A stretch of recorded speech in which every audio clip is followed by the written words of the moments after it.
You're going to see robots first in the workforce in like vast numbers. You're going to see them in the home, and you're going to start seeing them in space. This will all happen. Brett Adcock. Space would be fantastic for humanoids. It's just like such a pernicious place for humans. And Vinod Khosla. Let me give you my most optimistic view of acceleration. The future of work, surgery, and space travel. Do you see robot surgeons in the future being the baseline? I think the beauty in a humanoid is that we really want to be general purpose. Customization generally means more cost. What is the role of universal basic income in the economy of the future? I do think we will have to deal with that issue through policy. I don't think the current capitalist system, unmodified, will work. Now that's a moonshot, ladies and gentlemen.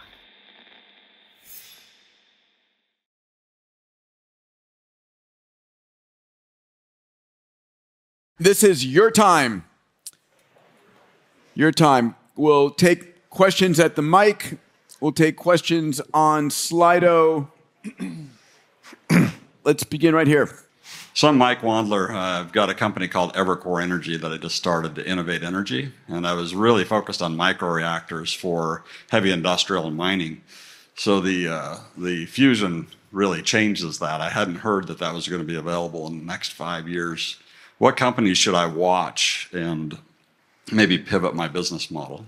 Look, there's a lot of fusion companies, but there's good half dozen efforts that are high credibility. So that's why I'm pretty confident. Commonwealth, Helion. There's others. There's Type 1, there's Rialto, there's in fact, every country has their own effort, just like there's sovereign AI, there's sovereign fusion technology coming out.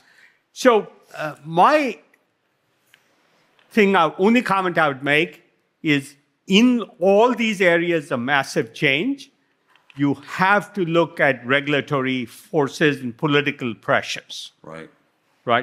The Screen Actors Guild fought the use of AI, and their customers will almost certainly go out of business if they comply with that agreement. That's what will happen. So regulatory matters, and in fission specifically, I think no matter how safe you are, and we are investors in TerraPower with Bill Gates, what will happen is it will take longer to site a power plant. Right.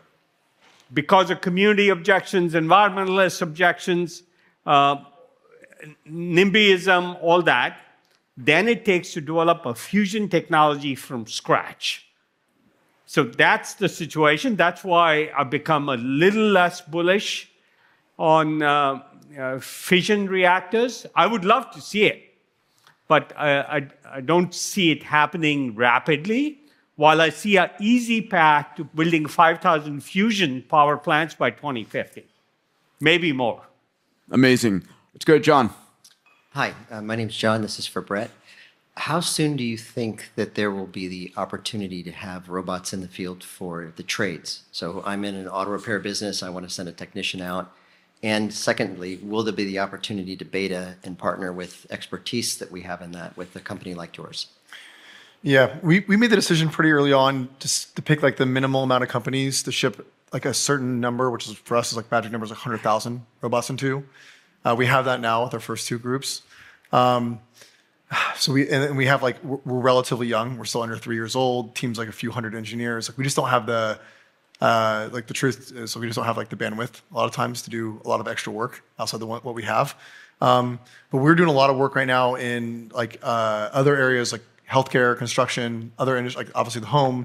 So I think for us, like to extend there's like a mechanical need for a mechanical human in to be put in those. Like we want to be like understanding and looking at it more. So yeah, hopefully it seems like a really exciting. Hopefully it's an area we can like spend time in the next few years. I hope it is too. I would love it. Thank you. Yeah, amazing. All right, Steve. Hi, it's Steve Strickland. First of all, to both of you, thank you for the wealth you've created for many in this room and certainly around the planet. But for Brett, a question. When you start reaching smaller businesses where you're placing humanoids, will you allow customization of the chassis to meet the need of the particular user? I think the beauty in a humanoid is that we really want to be general purpose. And when we start customizing, we start making things like really specialized, it's really when you get caught in this like problem of like high NRE scenarios, like really hard to keep it reliable, to maintain it, to design it. Then we have like multiple different product paths. And in the AI system, if it's not doing well, like with transfer learning across those different tasks now, because the embodiment's different, the observation space of the robot's different, it becomes like really challenging. I think my vision for this is we have one single hardware platform that can do everything a human can. We move our roadmap to be more like a human. We move like a human. We can touch and feel things more like a human over time. So our roadmap's kind of drawing us down that curve. And we won't do every single thing in the world, but we want to be able to do a majority of what humans can do with one hardware system. That's how we're going to get the cost down to like $20,000 levels. And that's how we're going to get the intelligence up to allow it to do that end to end. So I think in the foreseeable future, we do not plan to make any hardware adjustments to the main chassis, but we do plan to make product revisions to be more like able to operate more and more like a human over time. Okay, thanks. Yep. Vinod, on Slido here, the question is, if electrical generation is taken care of, will there still require additional investments in transmission line, distribution, transformers? I'm thinking about the need for, reasonably close to room temperature superconductors and such. So we will need transmission lines, but let me suggest the following. There'll be different size fusion reactors. So we have Commonwealth Fusion, which is building a 500 megawatt reactor. We have Rialta Fusion that's building 50 megawatt reactors. Now, you can put 50 megawatt reactors in what is today a substation. Mm-hmm.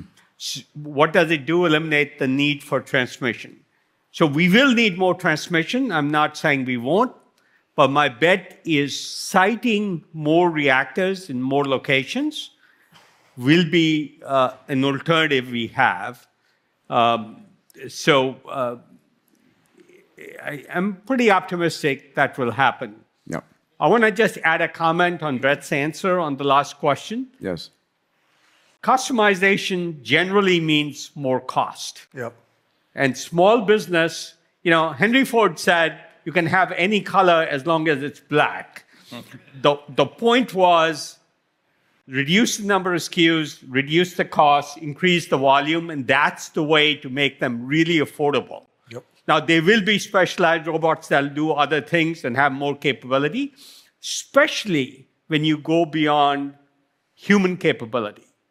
So when you go to superhuman capability, being able to lift a car without a jack, you may need more specialized operations. So I think it'll look very much like the auto industry. It'll diversify some, but the highest volume things will be the cheapest and most applicable. And the world is designed around human form factors. So they'll fit in many more places without needing to change the environment. And people will change some environments. Everybody, I hope you're enjoying this episode. Did you know that we're likely to see as many as 10 billion humanoid robots by 2040? And that Brett Adcock, the CEO of Figure, anticipates they'll have robots in our home in the next 2 to 3 years. How about Max Hodak's new form of BCI called biohybrid interfaces that could offer millions of connections between your neocortex and the cloud?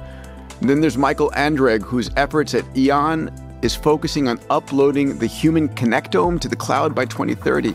These aren't science fiction scenarios. There are serious efforts underway today.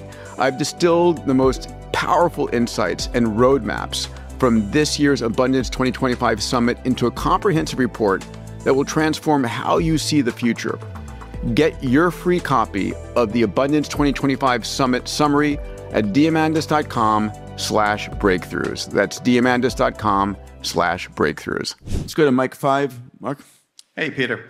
My name is Mark Donovan, founder of the Denver Basic Income Project, and my moonshot is to create affordable living as a service, housing, food, energy, data, and transportation for $250 a month by the end of the decade. Vinod, you started by asking how will we pay people in the future, And I haven't heard anyone answer that yet. Yesterday, Kathy Wood said that technology will create more jobs than it displaces, which has been true historically. But I've been assuming this will not be true with AI and humanoid robots. What do you think about that, and what is the role of universal basic income in the economy of the future? So, for a longer dissertation on that, I wrote a 25-page piece on AI. Will it lead to dystopia or utopia? So it's on our website. You can Google it. Which one did you choose? Clearly utopia. Okay, just checking. I do think there's dystopic elements, but those will be societal choices. We can go down certain paths and not go down others, but there's a 25-page explanation of that. What I would say is, I'm sorry, I forgot your original question. UBI, is it coming? Is it Job displacement, is it going to, are more jobs going to be displaced, and what's the role of UBI? So I addressed that question extensively in that paper, and what happens. So what happens next 5 years, what happens in the 2030s, and what happens in the 2040s. So I cover all this in this paper. Job displacement will happen. In 2016, I wrote a paper on this. I think it was in Forbes or Fortune, I forget. It was a long 5,000-word treatise on that. I do a lot of writing. And my view was AI will lead to great abundance, great productivity growth, great GDP growth, everything economists love, and increasing income disparity. That was about 8 or 10 years ago. I wrote that piece. And I do think we will have to deal with that issue through policy. And that's why I think societies will make different choices in different countries. It'll be a country-by-country choice of what we allow, how do we plan to share the abundance more broadly. I don't think the current capitalist system, unmodified, will work in that environment. Interesting. So I always say I'm a techno-optimist like other people, but with care and caring. Care being on safety, which is also going to be an issue, and caring for those left behind. Thank you, Vinod. Thank you. Naiba, how do you pronounce your name properly? Nabiha. Nabiha. Thank you. Hi, Vinod. One of our portfolio companies. Yes. It's great to see you, Vinod. Thank you for supporting my journey. It's been awesome. Would love to get both of your thoughts on how space exploration and colonization is going to evolve with humanoid robots. I'm getting pretty excited about it. Always wanted to be an astronaut. That hasn't happened. But how do you think this space is going to move in the next 3 to 5 years? Right, go for it. Oh, yeah, thanks. We wrote about this when we started the company. I wrote about it. Space would be fantastic for humanoids. It's just like such a pernicious place for humans. Think about like colonization, exploring the stars. Like it'd be great to send like mechanical embodied agents out to the world or out to the outer space and have them really help us there. And I think you start thinking about like really exciting future where we're like living off planet and how that would work. So I really hope like even in the near term, we're like hoping to deploy robots there. There's been robots developed with NASA that are up at like ISS and have been up before. So there's like pretty good precedent here. I think it's like a little bit, all of this for me comes on like, where is it on the adoption curve? You're gonna see robots first in the workforce in like vast numbers. You're gonna see them in the home and you're gonna start seeing them in space. And they're kind of like almost like, not quite sequentially, but like you're gonna happen to see them in certain places first in higher quantities. And over time, this will all happen. Like we'll have robots colonizing planets. We'll have special purpose robots, maybe helping out those fully autonomously on Mars and the moon. So it's gonna be extremely exciting. It's going to take some time. We got to work on this on the ground here on Earth first, but we would love to play a part in that. Yeah. I don't know what you think, Vinod. So I would agree with one caveat. People think we have to go to the moon or space or mine asteroids to get resources. That I don't think will be the reason we do it. It'll be because we love to explore. And I think that'll be the reason to go to space. I don't think Sam would mind me telling this story. I was just talking to Sam, And he asked me a question I hadn't thought about. When will the first self-replicating AI probe leave planet Earth? And I said 15 years. And his answer to me was, you're way too conservative. Not something people call me very often. So it's fun fact. Amazing. All right, let's go to Orlando on Zoom. Orlando, if you're there, what's your question? Yes, hello. This is for Brett.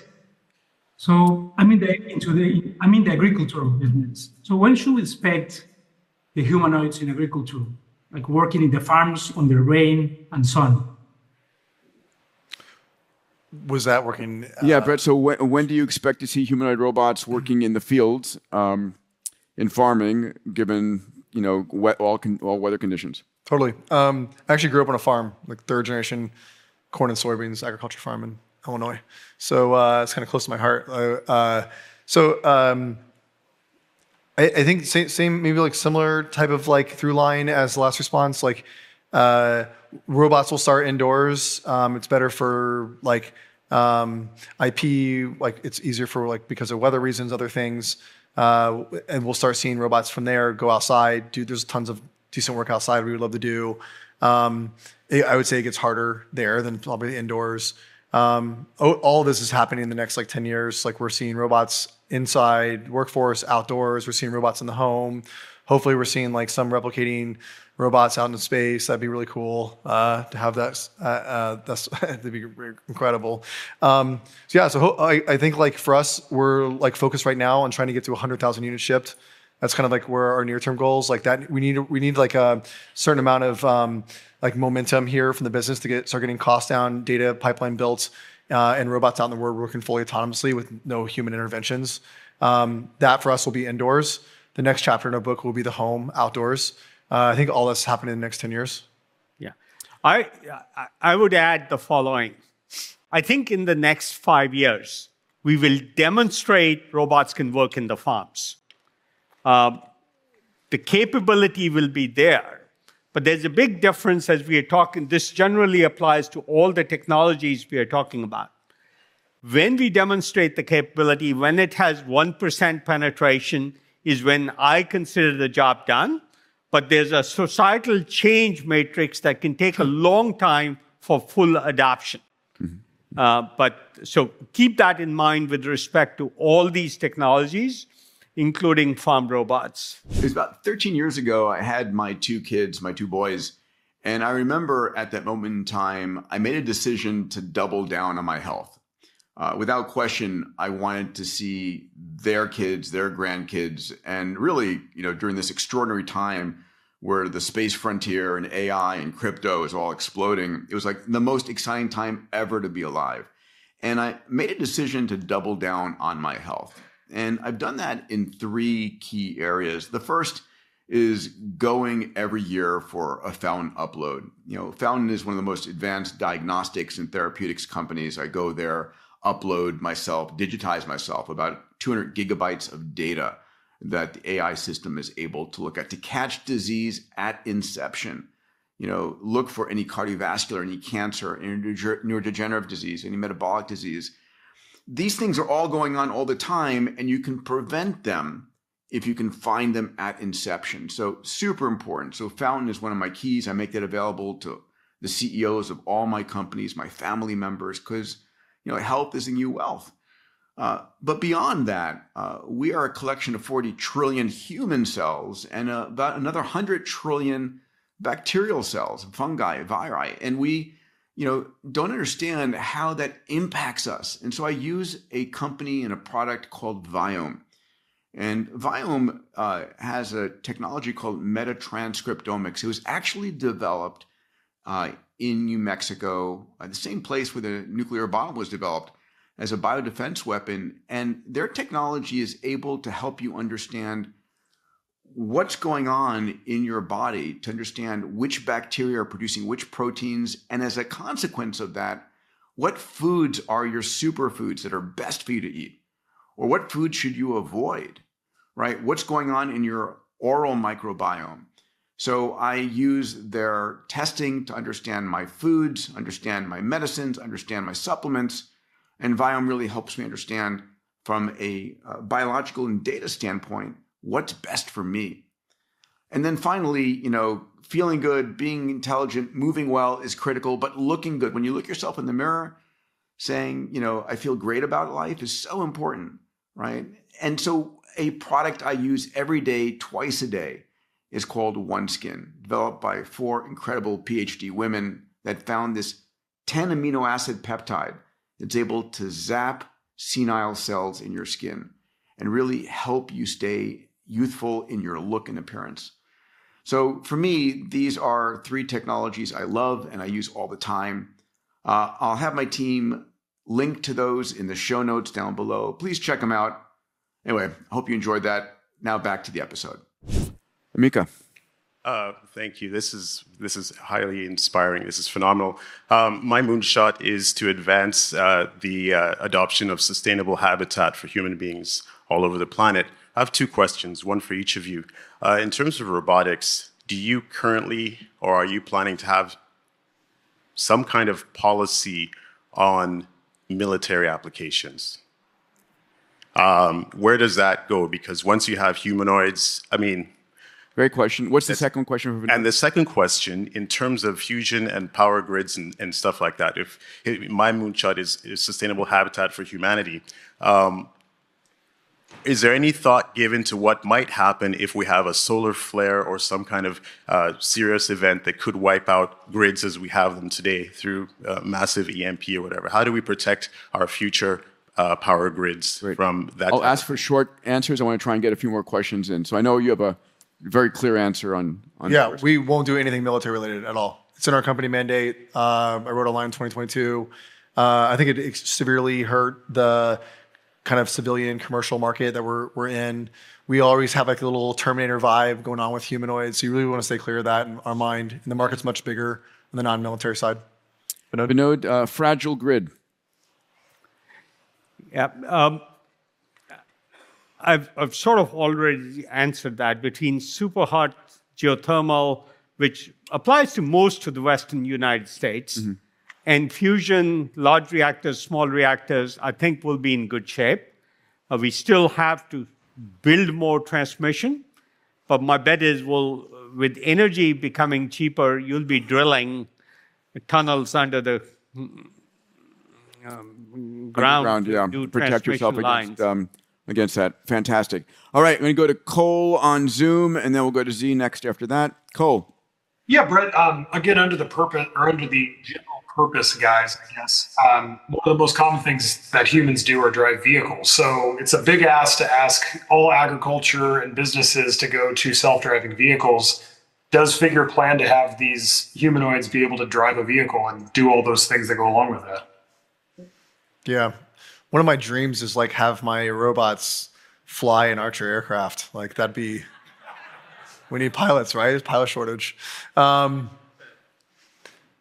think like one thing that Vinod did a good job on is there's this like, there's like the ability for the robots to do it and demonstrate it. And there's ability to do like actually integrate this into society at scale and where the focus lies, which is like, those could be on different time scales. So we can definitely show like a farming robot, perhaps even a robot drive a car down the street or something like that. And then what we actually plan to do in terms of like where production's heading, where the clients are at, like where we're shipping into. Listen, on a long enough time frame, I think these humanoid robots will do everything a human can. Physically. Great. Like, I think Yeah, hey, Brett. Your talk has been really inspiring, and I was really excited about the future of humanoid robots. And then I thought about something quite disturbing, which I wanted to ask your thoughts on. So you see, in the future, humanoid robots obviously going to be connected to the grid, right? So what's stopping a malicious hacker, hacking the system, and instead of making the robot do dishes, it could in theory make the robot grab a knife and stab their host to death during their sleep. So that was quite disturbing, and I would love to. You'd love to experiment with? No, I love to hear your thoughts on how you prevent that. Sorry. Yeah, no, it's great. It's like just watched a Black Mirror episode and came in here. And what happens here? Listen, I think one is like we treat like cybersecurity, local security on the robot extremely important to us. We have a whole team around it. It's not like one solve here to say like, oh, we're going to do this and leave everything on like, non-volatile memory on firmware and it'll be fine. Yeah. But we also do that. That will help. I think in general, our robot doesn't need to be connected to a network. So the Helix video you saw of the robots in the kitchen doing it, those are fully embedded neural net weights that live on GPU. The robot wasn't actually connected to any network. Doesn't need to be connected to any network. We can basically see through cameras. We have battery power. We could run those weights through a GPU on board, and we can output actions and torques to the motors. So, I think in general, like we ultimately want to make sure nobody can get like root access to like any kernels in the system. We want to set everything in terms of like what the robot ultimately can never do in non-volatile like memory on firmware, which we do today. So you want to think about it like ultimately comes down to like the robot ultimately can't like do certain actions. Yeah. So trust him. Let's go to Kartik. Hey guys, thank you so much for your wisdom. Brett, you're a moonshot venture builder. Vinod, you're a moonshot investor. Similar to the question that's actually sitting up there, voted up. What's your advice to moonshot ventures and their founders and their teams in terms of building a roadmap when the underlying technologies or even the convergence of the technology doesn't quite exist yet? I do believe companies are more successful if they raise in stages because it puts more pressure to achieve milestones. The more comfortable you feel, the less you will explore the options and look for better ways. Now, you think companies can be overcapitalized though and become lazy? My experience, I did this analysis a few years ago. The less money a company raised, the more likely it was we were to make more absolute dollars. I'm not even talking about rates of return. Why? Because they spent a lot more time examining their assumptions and testing them in increments. So this is very counterintuitive. It's the opposite of the SoftBank strategy. Yes. It's like stressing a vine to get a fine wine. Yeah. It's like stressing a wine to get fine wine, detect problems early, test everything. It's not to say you can't do it if you raise a lot of money, and hopefully Brett doing that. But it generally tends to be people get complacent, and complacency is the enemy of innovation. Yeah, and I would say raising a lot of money early, later to scale when you have a path. But there's a time you need money to scale, and that's when you need it. Mark. Thank you. With all the money being invested in AI, what's your thinking about the fact or the possibility that it becomes kind of a commoditized service as opposed to something for which people are willing to pay the amounts of money that is going into it? Don't listen to the press you read, right? If a multi-trillion-dollar economy is to be created, you're going to see massive opportunities. Take Brett's opportunity. If there's an industry larger than the auto industry in the relatively next 2 decades, then it doesn't matter how much you invest. The opportunity is large. I would say the following. With what I see in the market, most investments, most companies will lose money. The vast majority, maybe 80%. But more money will be made than lost, because of the exponential nature of the winner's outcome. And so, by and large, I believe press likes to write short-term headlines, so you have to ignore them and focus on, this is why I say I only care about 2030. I don't care about what the stock market's doing today. It's largely irrelevant to 2030. Is it a winner-take-all market? I think this will be a fairly diversified market, and there'll be many winners. There'll be probably 3, 4, 5 in each area with a power law distribution of outcomes. But there will be more than one winner. How many robot companies do you imagine? I could see half a dozen, given the size of the market. Probably less than the number of car companies today, if I'm looking 20 years out. Brett, how about you? I think kind of agree that it's not going to be, it's kind of winner take most here. It's like billions of dollars need to be invested. You need to make it at very high rate, which is manufacturing is very difficult. You need to do a lot of data collection. The robots it's just a hard business. You look at any deep tech group, like, eVTOL, like satellite or whatever, space, AVs, you just don't have a lot of groups out there that really make it. And Vinod's right, 95% of all these go bankrupt through this whole process. So it's just, it's tough, but I would say a few. Let's go to one last question here, Yosith. Thanks, Peter. This question is posed to both Vinod and to Brett. The twin forces with critical healthcare worker shortages, as well as 3 generations of boomers coming to the healthcare system. Yeah, the robots we see are primarily for social engagement purposes. There's a question online about working with elder loneliness. My question is in regards to bedside care and direct patient care with invasive procedures, for example, nurses, physical therapists, occupational therapists, speech therapists. Do you see robots being a viable option in the future to replace humans? Can I twist a little bit? Do you see robot surgeons in the future being the baseline? I do. Yeah. Look, healthcare expertise will be free in the next couple of years, like well before 2030. Interventional medicine, so doing a cath procedure, probably take a little bit longer. In the biggest pole in that tent is the FDA, so I'd mentioned regulatory earlier. So I expect we're more than 10 years away from unsupervised robot surgery. Whether we are 15 or 20 years away, it depends on regulatory. But I want to end on 2 ideas. When we talk about technology development, there's 2 things to worry about. One is safety. We haven't talked about it. And I think in the next 3 to 5 years, we will make massive leaps in the explainability of models. So I suspect in 2 to 3 years, you'll start to hear about this is no longer a black box, no longer a parrot, all the stuff you hear.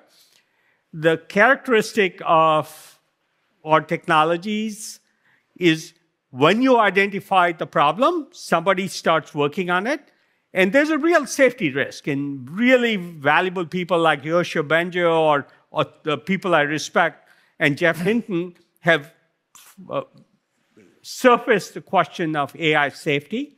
I think it's a real problem to worry about.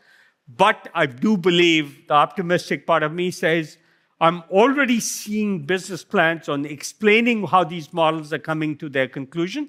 And so that will hopefully get solved. So that's one on the caution side. Let me give you my most optimistic view of acceleration. Whatever number of scientists we have in America, on the planet, within 5 years, we'll multiply that by 10 or 100x.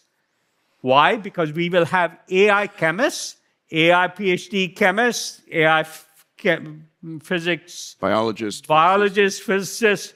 The acceleration ahead of us from AI expertise, not only in the delivery of care like a doctor, but in research, where an AI scientist is doing hypothesis and then testing it themselves without needing any human intervention. And it's 10 times cheaper and 100 times more abundant in the amount of research.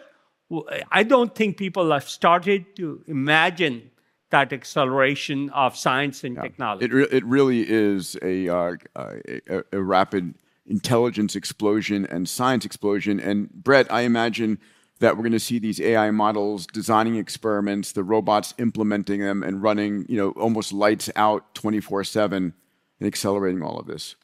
Do you agree? Yeah. Listen, both on the physical side of the world and the digital, these agents will do more and more of what we do. Yeah. That's what's the trend. So that's a great optimistic note. Let's end it there. We're going to have science support science the shit out of all this stuff. Let's leave it that way. Give it up for Vinod and Brett. Everybody, I hope you're enjoying this episode. At this year's Abundance Summit, Raoul Pal and Bill Barheit predicted that the tokenization of assets will create an unprecedented amount of wealth. growing from 3 trillion today to 100 trillion by 2034. That's more wealth than all the Silicon Valley billionaires, Russian oligarchs, Chinese tycoons, and Wall Street, bankers combined.